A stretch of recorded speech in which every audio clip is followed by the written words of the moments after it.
ដល់ការរើសអំពិលទុំទៀតហើយបងប្អូនអើយ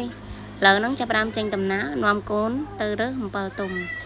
ហើយដើររៀងឆ្ងាយដែរហ្នឹងហើយអំពិលទុំមួយដើមហ្នឹងលក់ទាំងខ្ចីផងគាត់ណាខ្ចីហ្នឹងលក់មិនមែនបានតិចទេណាមួយដើមហ្នឹងចូល200000ហើយឥឡូវនេះចាប់ផ្ដើមរើសអំពិលទុំម្ដងអូយបងប្អូនមើលនៅគួរធំហ่ะហើយកូនកន្លះខ្ញុំវិញនេះស្រាប់តែរើសសុកនេះមកអង្គុយកើបគ្រោះណាឆ្កយទៅតូចចិត្តកើតទុកមិនសុកចិត្តដោយសារអីរើសបានតិចជាងខ្ញុំ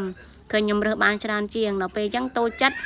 តមកអង្គុយលេងអញ្ចឹងទៅណែទេសភាពនៅផ្ទះខ្ញុំប៉ុណ្ណឹងឯងមានតែដើមម្សៅដើមត្នោតឥឡូវនេះគេអត់សុកចិត្តទេគេឲ្យខ្ញុំចាក់អំពិលនឹងចូលកធុនគេឲ្យបានច្រើនបានគេសុកចិត្តហ្នឹងគេព្រមដើរទៅផ្ទះវិញមើលមុខគេសុបាយចិត្តពេលបានអំពិលទុំមានណាអញ្ចឹងទៀតណាតទៅយករបស់គេទាំងអស់ហ្នឹងមិនសុកចិត្តដើរមកផ្ទះបើមិនអញ្ចឹងអត់សុកចិត្តទេនឹងអង្គុយរើសគ្រោះនៅនឹងឯងឥឡូវនេះចាប់ផ្ដើមធ្វើដំណើរចេញទៅផ្ទះហើយតាមផ្លូវហ្នឹងក៏រៀងពិបាកដែរណាស្មៅងាប់អស់តែវាសបោបលាដើមស្រួលហ្នឹងបលាចូលជើងងាប់ដើរសុកនេះក៏ទាទូលម្ដងទូលដូចយាយលក់នំទូលលក់នៅផ្សារហ្នឹងដល់ពេលឃើញកូនទូលអញ្ចឹងនឹកសំណោះការខ្លួនឯងនៅពីក្មេងម៉ែប្រើឲ្យទូលនំដើរលក់ទូលកធុនអញ្ចឹងឯងតែខ្ញុំទូលថាទូលឡើងទៅពេកក្បាលអស់ហើយនិយាយពីក្បាលឡើងផតអស់ហើយដោយសារដើរទូលនំលក់ហ្នឹងណាមើលឥឡូវនេះខំកដៀតផងទូលផងដើម្បីយកមកផ្ទះនេះទេសភាពផ្ទះខ្ញុំបងប្អូនដល់ពេលខែប្រាំងអញ្ចឹងទៅស្មៅងាប់អស់ហើយនៅសល់តែដើមឈើខៀវល្ងិតហ្នឹងឯងហើយផ្ទះមិនសូវមានដំណាំដាំច្រើនទេព្រោះដោយសារតែបងខ្លាញ់ខ្ញុំគាត់ចិញ្ចឹមគោ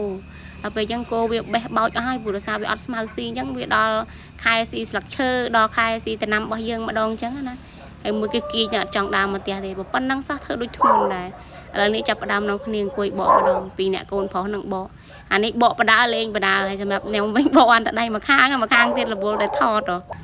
សម្រាប់អំពិលទុំនេះយកមកស្រួលមិនបាច់ចាំទៅហាលអីញ៉ៃទៀតទេព្រោះដោយសារតែវានៅលើដើមហ្នឹងវាស្ងួតស្រាប់ហើយធ្លាក់មកហ្នឹងគឺវាស្ងួតនេះវាគល់វាប៉ុណ្ណឹងឯងនេះឃើញអត់វាស្ងួតអញ្ចឹងយើងមិនចាំបាច់ហត់ទៅហាមម្ដងទៀតទេហើយទៅពេលយើងយកមកហ្នឹងប្រឡាក់អំបិលវាតិចទៀតញាត់នឹងកឡទៅគឺវាបានទុកបានយូរហើយណាបងប្អូនមើលគួរវែងប៉ុណ្ណឹងគឺស្ងួតល្អណាពេលដែលយើងបកអត់មានជាប់ដៃអីញ៉ៃទេយំទៅអំពិលទុំហ្នឹងលក់បានទាំងខ្ចីផងហើយដល់ខែទុំលឿងរើសយកមកទុកហូបផងហើយយើងយកទៅលក់ខ្លះទៀតអានេះយើងជ្រូកបានតិចទេចាំមើលធ្លាក់ខ្យល់ជាងនឹងតិចទៀតជ្រូកបានច្រើនជាងនឹងទៀតហើយឃើញមាត់ជីបអូចហ្នឹងកំពុងនិយាយជាមួយបងហ្នឹងមាននិយាយអីទេស្រីជុំគ្នានិយាយតែដើមគ្នាតែប៉ុណ្្នឹងឯងវិជាការពិតហើយវីដេអូខ្ញុំធ្វើនេះផុសឡើងក៏មិនដែរមាន view អីច្រើនណាស់ដែរព្រោះដោយសារតែខ្ជិលផុសវីដេអូដែរណារវល់តែអានេះបន្តិចអានោះបន្តិចទៅគៀចខ្ជិលថតវីដេអូបដ ாய் ហើយបេះបដាអីបដាហ្នឹងកំពុងអង្គុយរនឹកថាល្ងាចហ្នឹងមិនដឹងធ្វើអីទេព្រោះដោយសារតែនៅខាងខ្ញុំនេះគឺវាឆ្ងាយផ្សារដែរហ្នឹងហើយបើផ្ទះវិញអ្នកភូមិមានមួយហើយបើផ្ទះខ្ញុំនៅកណ្ដាលដីតែឯងឆ្កយអ្នកគ្មានផ្ទះបងប្អូនណានៅចិត្តទេហើយបើនៅនេះវិញខែប្រាំងរៀងពិបាកហៅបន្លែស្លបន្តិចដោយសារតែនៅខាងខ្ញុំវាអត់សូវសម្បូរទឹកទេដល់ពេលអញ្ចឹងខែប្រាំងអត់សូវមានបន្លែស្លតែបើខែភាសាវិញខ្ញុំដាំឲ្យពេញដីហ្នឹងហើយបើកូនប្រុសខ្ញុំវិញនេះបកឥឡូវខ្ជិលចាប់ផ្ដើមដេកគៀកហ្នឹងឃើញលីកធុនទៅចំណាប់ចំនួនដបង